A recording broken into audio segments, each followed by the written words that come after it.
சப்பாத்திக்கு அருமையான குருமா ரெசிபி தான். டேஸ்ட் ரொம்ப அருமையாக இருக்கும். நம்ம ஹோட்டலில் சாப்பிட்ற அதே டேஸ்ட் இருக்கும்.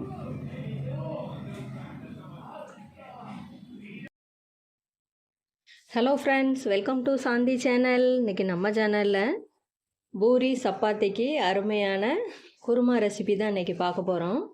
நான் இன்றைக்கி அதுக்கு 2 உருளைக்கிழங்கு வேக வச்சு எடுத்து வச்சுருக்கிறேன். ஒரு 50 கிராம் பட்டாணியை நல்லா வேக வச்சு வச்சுருக்கிறேன். நல்லா குலைவாக வேக வச்சு எடுத்துக்கணும். இப்போ நம்ம குருமா எப்படி செய்யலாம் நம்ம இன்றைக்கி பார்க்கலாம். அதுக்கு முதல்ல மசாலா ரெடி பண்ணிக்கலாம். ஒரு மிக்ஸி ஜார் எடுத்துருக்கிறேன். அதில் 2 சில் தேங்காய் சின்னதாக கட் பண்ணி வச்சுருக்கேன். அதை நம்ம அதில் ஜாரில் சேர்த்துக்கலாம். இது கூட ஒரு பச்சை மிளகாய், கொஞ்சம் முந்திரி, கசகசா இது கூட சேர்த்துக்கலாம்.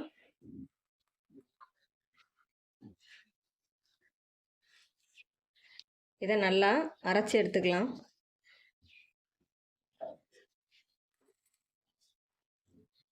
தேங்காய் நல்லா அரைச்சாச்சு பாருங்கள். இந்த மாதிரி நல்லா ஃபைன் பேஸ்ட்டாக இருக்கணும். இந்த உருளைக்கிழங்குல தொலியெல்லாம் நீக்கிட்டு நல்லா கையை வச்சே நல்லா மசிச்சு எடுத்துக்கலாம்.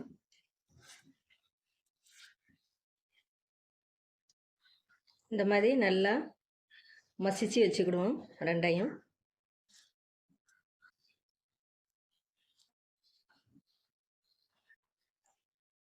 இது நல்லா மசிச்சாச்சு. இது இருக்கட்டும். ஒரு கடாய் எடுத்துருக்கிறேன். இதில் ஆயில் ஊற்றிக்கலாம். இதில் பிரிஞ்சி இலை, சோம்பு, பட்டை, கிராம்பு எல்லாத்தையும் நம்ம ஆயிலில் போட்டுக்கலாம். இதில் ஒரு வெங்காயம் பொடியாக கட் பண்ணாத நம்ம சேர்த்துக்கலாம்.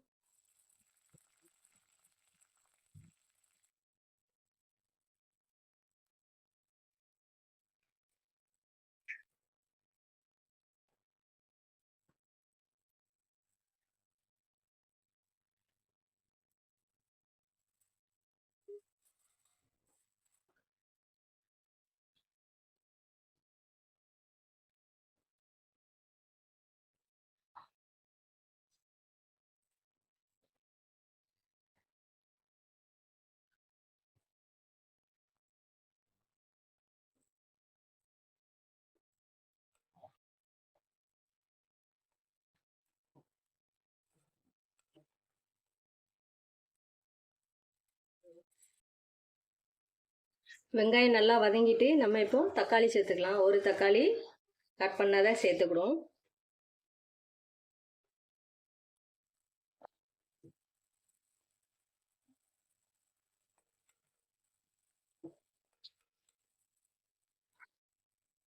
இது கூட ஒரு 1/2 ஸ்பூன் மஞ்சள் தூள், வத்தல் தூள் ஒரு 1/2 ஸ்பூன், மல்லித்தூள் ஒரு பெரிய ஸ்பூனுக்கு 1 ஸ்பூன் எடுத்துருக்கிறேன்.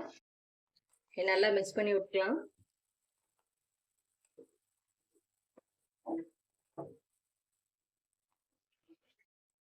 இதில் கொஞ்சமாக தண்ணி சேர்த்துக்கிடுவோம்.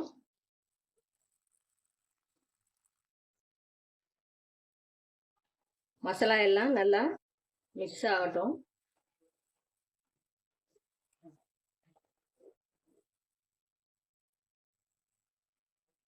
இதில் நம்ம அரைச்சி வச்சிருக்க தேங்காய் பேஸ்ட் நம்ம சேர்த்துக்கலாம்.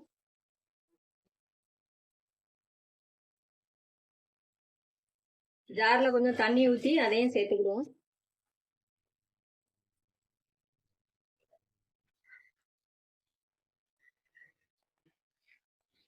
இதில் நம்ம இதுக்கு தேவையான உப்பு சேர்த்துக்கலாம்.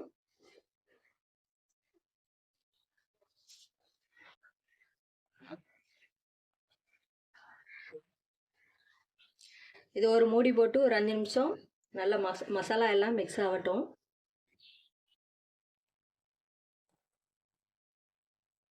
ஒரு 5 நிமிஷம் ஆயிடுச்சு. இதில் நம்ம வேக வச்ச பட்டாணியை நம்ம சேர்த்துக்கிடுவோம். இது கூட நம்ம மசிச்சு வச்ச உருளைக்கிழங்கையும் நம்ம சேர்த்துக்கலாம்.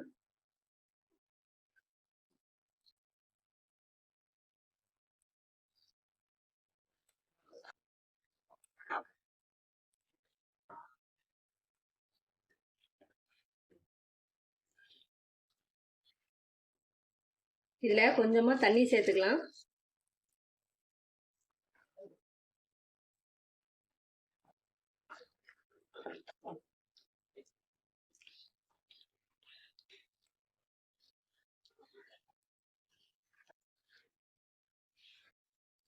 மூடி போட்டு ஒரு 5 நிமிஷம் அப்படியே விடுவோம். இப்போ 5 நிமிஷம் ஆயிடுச்சு.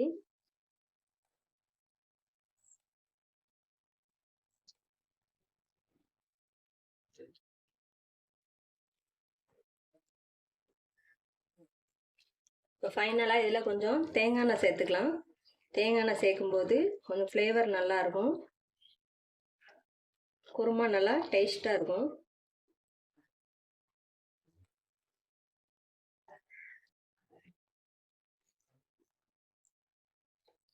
ஃபைனலாக கொஞ்சம் மல்லி இலை தூவிக்கலாம்.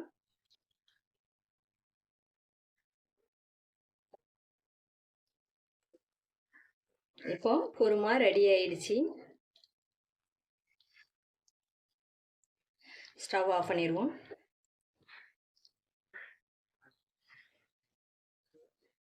இந்த உருளைக்கிழங்கு பட்டாணி குருமா நம்ம பூரி சப்பாத்தி சாதத்துக்கு நம்ம சைடிஷாக வச்சு சாப்பிட்டுக்கலாம். இது டேஸ்ட்டு நம்ம ஹோட்டல் சுவையில் இருக்கும்.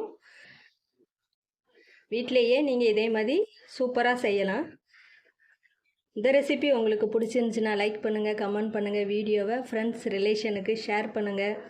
நம்ம சேனலில் நிறைய ரெசிபி இருக்குது. நீங்கள் அதை பார்க்கணுன்னா சாந்தி சேனலை சப்ஸ்கிரைப் பண்ணிடுங்க. சைடில் உள்ள பெல் பட்டன் கிளிக் பண்ணி வைங்க. அப்போ தான் நான் போடுற ஒவ்வொரு வீடியோவும் உங்களுக்கு உடனுக்குடன் வரும். தேங்க்ஸ் ஃபார் வாட்சிங் ஃப்ரெண்ட்ஸ்.